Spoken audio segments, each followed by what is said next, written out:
Assalomu alaykum. Biloliy osh markazining obunachilari. Xudo xolasa oshlarimiz tayyor. Lazerda. Simichi yo'q, zaytun yo'qdi. Go'shtlarimiz so'rashibdi kommentda, qanaqa go'sht ishlatasizlar deb. Xudo xolasa mesniy go'sht. O'zimiz mol so'yamiz. Xunajin barri. O'zimizga ravo ko'rmagan narsani birovga ham ravo ko'rmaymiz. Bu esa Samarqand zig'ir osh. Mol go'shtda, qo'y go'shtda dumbalari bor. 100% zig'ir yo'qdi.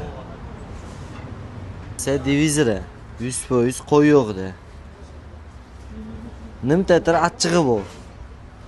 Nomerlarni qoldiramiz, bemalol telefon qilib zakaz berishingiz mumkin. Dastavka xizmatlarimiz ham bor.